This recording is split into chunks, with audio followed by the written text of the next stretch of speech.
তুমি সত্যি করে বলো, তুমি আমার ভালোবাসো কি বাসো না? হ্যাঁ, আমি তোমাকে অনেক ভালোবাসি। ভালোবাসো না? তাহলে চলো না, আমরা এখনই বিয়ে করবো।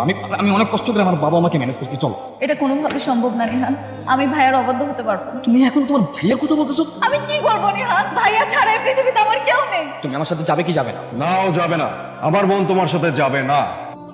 আপনার সঙ্গে কোনো কথা বলতেছি না, আমি শুধু সাইমার মুখ থেকে শুনতে চাই। সাইমা, আমি টেলিং ইউ, আমি কিন্তু বারবার আসবো না। তুমি যদি এখন আমার সঙ্গে না যাও, তুমি কিন্তু সারা জীবনের জন্য আমাকে হারাবো। তুমি আমার সাথে চলো। ভাইয়া রাজি না হলে আমার কিছু করার নেই। সাইমা, আমি চলে যাচ্ছি। আমি আজকের পর থেকে তোমার কথা এক সেকেন্ডের জন্য মনে করবো না, not even a single second. আমি 3 দিনের মধ্যে বিয়ে করবো, 3 দিন, জাস্ট 3 days।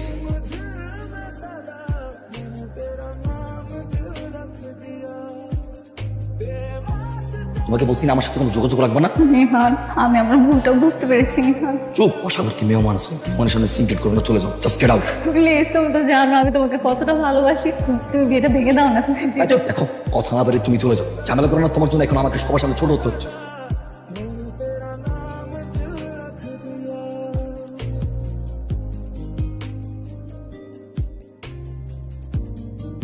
তুমি অনেক ভালো মানুষ, তোমাকে আমার লাইফে পেয়ে আমি অনেক লাকি যে তোমাকে আমি আমার লাইফে পেয়েছি।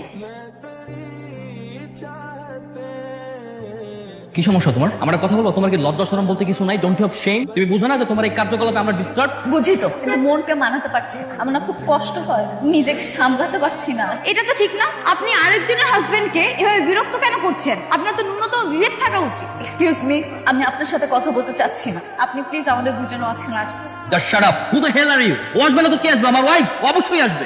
কার সাথে কি কথা বলছে? একে বলে না কোনো লাভ নেই। এই মেয়ে না মারা পর্যন্ত তোমার পিছু কিছুতেই ছাড়বে না। উনি ঠিকই বলেছেন, আমি মরার আগ পর্যন্ত তোমাকে ছাড়ছি না। তাহলে মরে যাও। এই তুমি বুঝো না আমি ম্যারিড পারসন, তারপরে কেন পেইন দিতে আসছো? এখান থেকে চলো তো, এর সাথে কথা বলে কোনো লাভ নেই।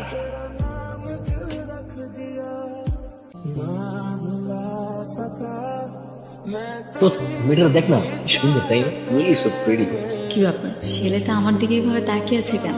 ছেলেটাকে আমাকেই দেখছে নাকি অন্য কাউকে দেখছে? তো দেখ না, মেয়েটা বারবার আমার দিকে তাকাচ্ছে। এই সরি দেরি হয়ে গেল রে। আমি তোমার সাথে একদম কথা বলবো। তুমি প্রত্যেকদিন লেট করো। আমাকে এভাবে দাঁড় করে রাখতে ভালো লাগে তোমার? এই যে আমি কানে ধরলাম, আর কখনো এরকম হবে না। হ্যাপি? দোস্ত দেখ তোর দিকে তাকাইছে, আমার তো মনে হচ্ছে কাজ 50% হয়ে গেছে। 50% ডান মানে? দেখলি না মেয়েটা তোর দিকে নিজেই কতবার তাকালো।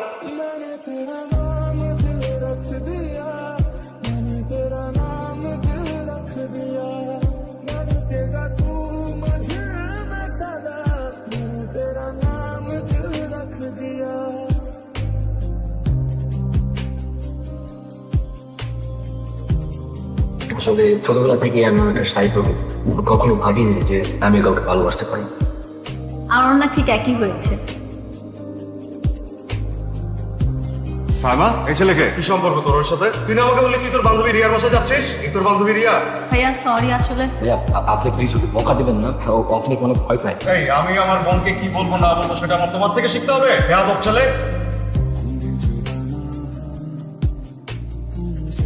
বাবা, আমরা তো আমাদের কথা বললাম, এখন তুমি তোমার কথাটা বলতে পারো। আপনার ছেলে বাইরে কি করে বেড়ায় সে সম্পর্কে কি আপনারা খোঁজ রাখেন? মানে আঙ্কেল, কখনো কোনো ভদ্র ফ্যামিলির ছেলে অন্য বাড়ির মেয়ের পেছন পেছন ঘুরবে? কিন্তু সেটা তো সাইমার জন্য। যার জন্যই হোক, একটা ভদ্র শিক্ষা পাওয়া ছেলে কখনো এই ধরনের কাজ করতে পারে? বাবাজি বলছে যে এইসব কথা আলোচনা না করে আমরা বিয়ের কথাটা আগে বাড়াই। আগে বাড়ানোর কিছু নাই। আমি আমার বোনকে আপনার ছেলের সাথে বিয়ে দিব না। কেন দিবে না বিয়ে জানতে পারি? একটা বেয়াদব ছেলের সাথে কখনো আমি আমার বোনের বিয়ে দিব না। বেয়াদব তো আমার ছেলে না, আর আমরা তোমার বাবা মার বয়সী দুজন মুরব্বী মানুষ। আমাদের সাথে তুমি এটা কি ব্যবহার করছো? আমার বাড়িতে আমি কাকে সম্মান দিব কি দিব না সেটা ডিপেন্ড করে ওই মানুষগুলো কতটুকু সম্মান। আমার কাছে তাদেরকে সম্মানই মনে হচ্ছে না, তাই সম্মান দিচ্ছি না। আপনার সম্মান করতেও হবে না। আঙ্কেল, নিহাল কি বাসায় আছে? তুমি এখানে কেন? আঙ্কেল, ওকে একটু ডেকে দেন না, আমি ওকে নিতে আসছি। অসম্ভব, নিহানকে ডাকা যাবে না। তুমি যাও এখান থেকে, যাও। আঙ্কেল, আমার নিহাল। কি ব্যাপার, তুমি নেহানকে ডাকছো কেন? আন্টি, আমার বোন সুইসাইড করার চেষ্টা করছে, হাসপাতালে মৃত্যুর সাথে লড়াই করতেছে। নিহানকে একটা বারের মতো দেখতে চাই আঙ্কেল, প্লিজ ওকে ডেকে দেন না আঙ্কেল। আপনি এখানে কেন? নিহান, সাইমার অবস্থা খুব খারাপ, ও সুইসাইড অ্যাটেম্প্ট করছে।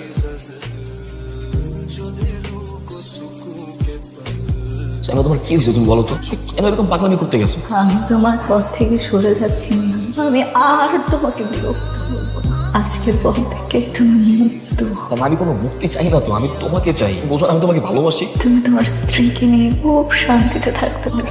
না সাইমা, আমার কোনো স্ত্রী নেই, প্রীতি তো আমার কাজিন। এই সব কিছুই তো আমার সাজানো নাটক। কি স্ত্রী তোমার বউ না? তুমি স্মৃতিকে বিয়ে করনি, তাহলে তুমি যে আমার সাথে খারাপ ব্যবহার করলে সবগুলো তোমার মিথ্যা অভিনয় ছিল, বিশ্বাস করনি। আর আমি না এগুলো সহ্য করতে পারিনি। আমার ভুল হয়ে গেছে, আমি বুঝতে পারি নাই যে আমি আমার এই সামান্য ভুলের জন্য এত বড় কিছু হয়ে যাবে। প্লিজ আমাকে ক্ষমা করে দাও। তোমার মনে আছে তুমি আমাকে বলেছিলে আমি মরে গেলে নাকি তোমার মুক্তি হবে? এই কথাটা না আমার নিজের ভেতরে খুব ঘৃণার সৃষ্টি করেছে। আমি ঠিক সেই সময় সিদ্ধান্ত নিয়েছি আমি সুইসাইড করব। কিন্তু বিশ্বাস করো, আজকে তোমার কথা শোনার পরে আমার খুব বাঁচতে ইচ্ছে করছে।